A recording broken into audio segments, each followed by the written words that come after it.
There is a new superpower emerging in the Middle East. With the recent fall of the Assad regime, the war between Israel and Hamas, and the war in Ukraine, Turkey now is in the position to strike. For over a decade now, Turkey has been plotting, scheming, and rapidly rearming to take over the Middle East. Stay tuned to find out how in the next decade Turkey will not only dominate the region, but effectively checkmate all its opponents. Welcome to this week's episode of Red Line Briefing. One of the most striking aspects of Turkey's rise is its growing military-industrial complex.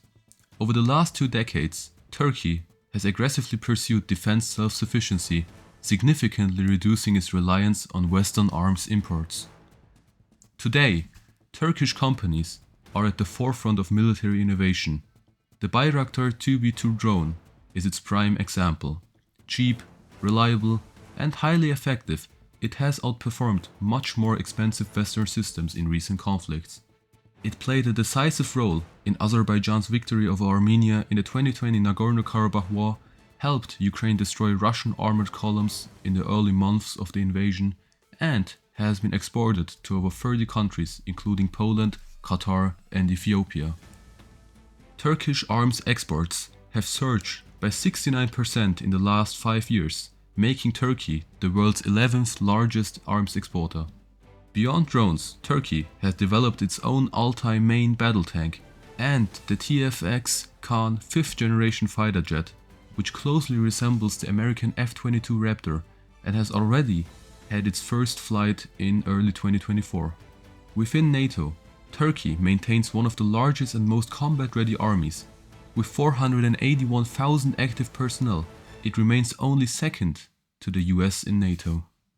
Similar to the US and Russia, Turkey also interferes with foreign conflicts. As mentioned earlier in the war between Armenia and Azerbaijan, but also in Libya, where in 2019 Turkey actively helped the official Libyan government to combat the France-backed takeover of General Haftar. Although not succeeding in crushing the revolt, Turkey managed to force a stalemate. Turkey also has its biggest foreign military base in Somalia, where it trains Somali troops. Dominating the next decade is not just about the armed forces though. The economy plays an even bigger part. Despite recent inflation and currency volatility, Turkey remains the largest economy in the Middle East, with a GDP of over $1.1 trillion. No other regional country, neither Iran, Saudi Arabia or Egypt, can match Turkey's industrial base, manufacturing sector and workforce size. Ankara's economic advantage is not just about size though. Unlike Gulf states whose economies depend on oil, Turkey has a diversified industrial and agricultural economy. It exports everything from steel and textiles to defense products and construction services. The Turkish construction industry is one of the most dominant in the world, with Turkish firms actively involved in mega projects from Africa to Central Asia. Of course, Turkey's economy is not without its challenges.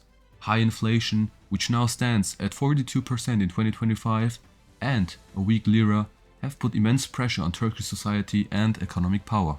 But the country's manufacturing and export-driven model remains far more resilient than oil-based economies that are vulnerable to price swings and will face an existential crisis once the age of fossil fuels has ended.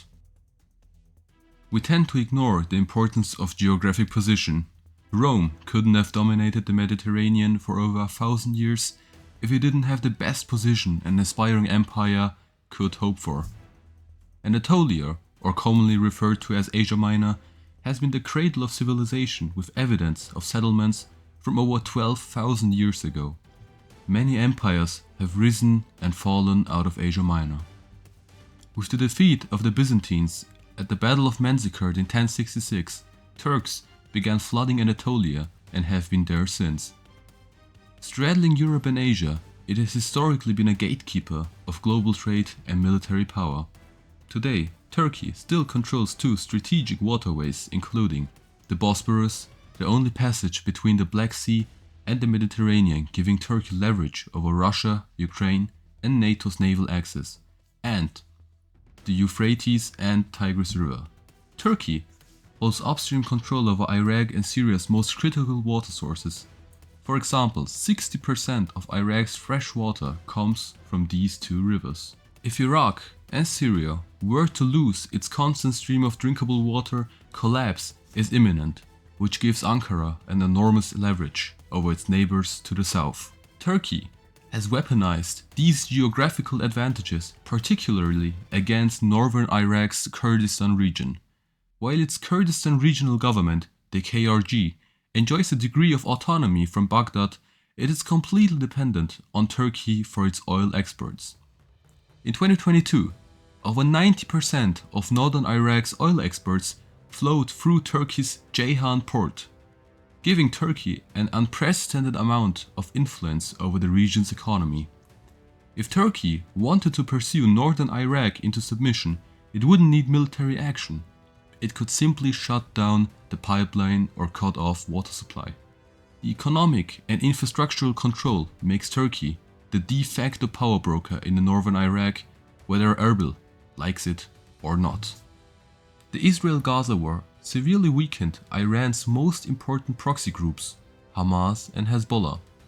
Hamas, long reliant on Iranian weapons and funding, has suffered devastating losses, while Hezbollah has been drawn into direct clashes with Israel. If Hezbollah loses strength, Iran's entire strategy in the Levant collapses, giving Turkey an opening to expand its influence. For now, Turkey remains highly critical of Israel though. But a long-term Turkey-Israel alignment is not out of the question, especially if both countries see Iran as the common adversary. The biggest wildcard in the region is Egypt.